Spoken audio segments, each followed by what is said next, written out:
Okay, if we talk about Conor, last couple of years he's not hungry. And now what happened with his legs, like, never ever. Never people come back, and never gonna be people on same crime twice. Crime come only one time.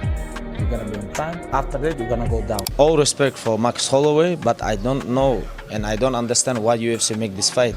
Obviously he's going up against Max Holloway in a great fight. How do you see that matchup between those two? Personally, I think because it's at welterweight, I see Conor knocking him out. Like, everyone's counting Conor out and thinks that Max is going to win. If it goes to the later rounds, yeah, Max definitely probably start piecing him up on the feet because he's got that cardio and the volume, but the fact that it's at welterweight, I think, favours Conor because Charles made Max look small at lightweight. So imagine how big Conor's going to look compared to him at welterweight. Lastly, so this is the notorious one versus the blessed one, which is fitting yet ironic because Max has given us one of the most notorious knockouts in UFC history, and you have blessed us with so many moments. Good.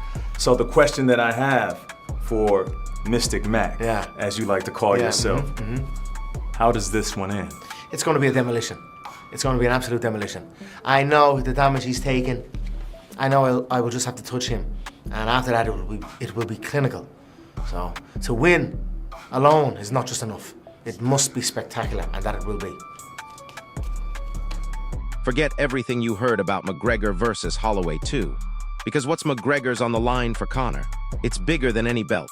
This isn't just a fight, it's a career crossroads, and the stakes couldn't be higher for both men.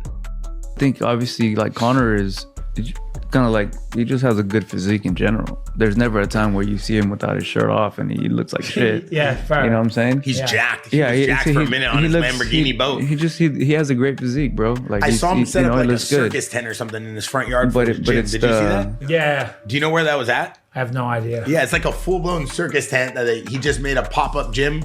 I mean, he's been doing a lot of press. We haven't seen him do this much press in a long time, fight-focused press. He looks very healthy, very clean. I mean, I think this might be a different Conor, though, right? His age. Yeah, well, I think if I use sounds, I think fans will understand the different rhythms. But Max Holloway is more like an Uzi, right? When he fights, it's more brr, brr, ba, ba, ba, ba, ba, ba. The consistency, the significant strike numbers he has is out of this world. It's bing, bing, bing, bing, ding, ding, ding, ding, ding, ding, ding, ding, ding. It's always in your face. It's constant movement. It's touch, touch, go, touch, touch, move, move, advance, play. It's constant activity. But he doesn't have that one punch power, that shotgun. That's what Conor has. Conor's always had that shotgun. If that left hand lands, it's game over. And he's laser focused with it. So you've got a person who needs to be on that, and then you've got someone who goes boom, boom, boom, boom, boom. If one of them lands, the fight's over. So I would, if I'm Conor and I walk into that first round and I enter the middle of the octagon and Max hasn't started to instantly kind of put the pace on him, I'd walk his ass down. I'd put his back to the cage. I'd go high, I'd go low, I'd go high, I'd go low. I'd keep him guessing, and I'd put everything straight down the middle. Just boom, boom, and then sneak one around the corner when he doesn't expect it. And hope that that's it. Good night. It's a tough fight for both of them. Yeah, 100%. Yeah, I can't wait to see how it plays out.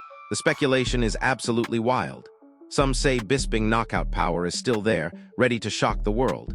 Others are betting on McGregor insane cardio and veteran experience to break Conor down. But what if both sides are missing the bigger picture here? Of course, Conor's always been a big hitter. Conor still has it. Dude, listen. Yeah. Me and Conor aren't exactly friendly. Why not? You're both from the UK? No. We know each other for a long time. Really? We don't need to get into all that. But what I'm saying is, so I'm not saying this from a perspective of we're friends and we're buddies. He was the 2-weight division champion.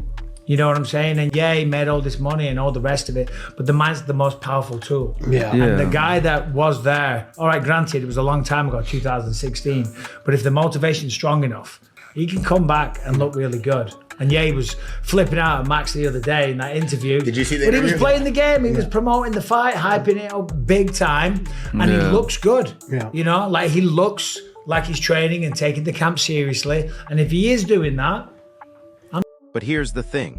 Michael Holloway, a man who knows a thing or two about comebacks, doesn't think really Asterisk is finished. Not even close. He sees a different kind of weapon Conor possesses, one nobody's talking about enough in the lead-up to this massive clash. Accolades, you know, what he did for the sport will never be forgotten or probably repeated. But he's lost his last few. And 5 years ago, he lost and he got knocked out before that. And all three of us know this as fighters. That's what we pride ourselves on. And that's what he prides himself on. And he knows Max Holloway has been fighting the best routinely, staying active. So Bisping believes McGregor's most valuable tool isn't his left hand, it's his mindset. If that hunger is truly back, if this training camp is as serious as it looks, then the raw power in those early rounds could absolutely swing things. It's all about that mental edge, that belief. With you. I don't know if Max is going to overlook Conor because Conor McGregor. Yeah, I think it's going to be a better fight than people think. Win, lose, or draw, I think Conor makes himself proud. He knows what's on the line. Because if Conor goes in there and he's a shell or he looks like Nate did on Netflix, the UFC's like, oh, we're out. We're out. No, there's no negotiation. It also hurts his negotiation tactics when he becomes a free agent. So it'd be a nightmare for him, man. So I think he knows, like, this fight is the most important fight in order for his future to get paid. He has, and it doesn't mean, I'm not saying he has to win. He just has to look good, be competitive. So we want to see him fight more. So because the UFC, they're backing up the Brinks truck to get this guy in here for 2 fights. They're not going to continue to do that. Netflix MVP, they'll pay him a big bag, but not as much as if, let's say, he was 2-0 or at least 1-1, you know? So there's a lot on the line for Conor. There's more pressure on Conor by far than Matt. And Bisping's right, the heat is absolutely on McGregor. He's achieved everything, made his fortune, but now he has to prove he can still hang with the absolute elite after years away. Facing an active, battle-hardened Max Holloway, that's no soft landing. That's a statement fight. This isn't just Schaub take. Brendan Schaub echoes that sentiment, going even further. He says more is at play here than just beating Holloway. This fight for McGregor could literally define his entire future in the sport, making it one of the most important performances of his life. Schaub believes McGregor knows exactly what's at stake. This isn't just a fight, it's a career inflection point. Even if he loses, if he shows he can compete at the highest level, his superstar reputation is secure. But a poor performance? That changes everything. The pressure is immense.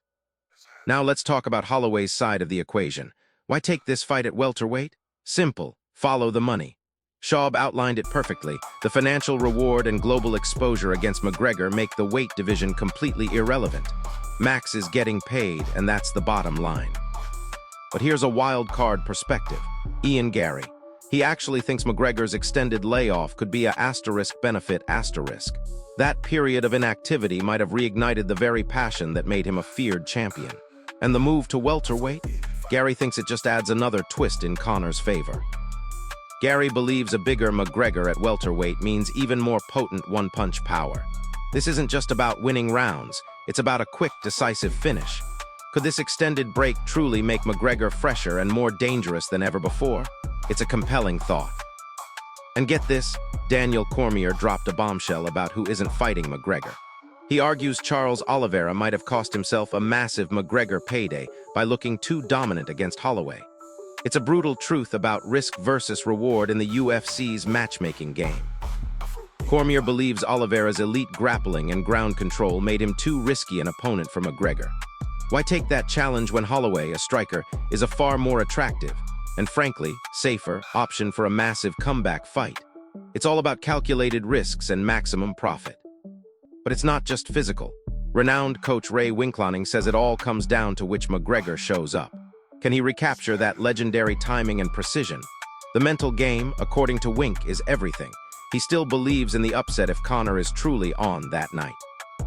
And speaking of the mental game, Wade Plemons highlights the biggest unseen battle, McGregor's confidence in that titanium rod. It's not just about the leg holding up, it's about his asterisk belief in it. We've seen fighters like Chris Weidman lose that confidence, and it changes everything inside the cage. Plemons even argues the long layoff isn't a disadvantage. It allowed McGregor's body to heal, to recover from years of punishment, and naturally grow into welterweight. He could be mentally refreshed, physically stronger, and with Holloway also adjusting to 170. This fight could be far closer than anyone expects.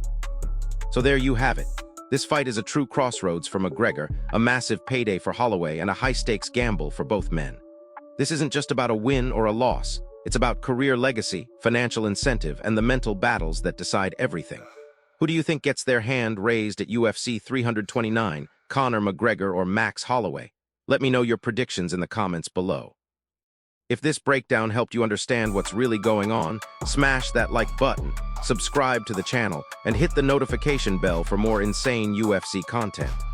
I'll see you in the next one.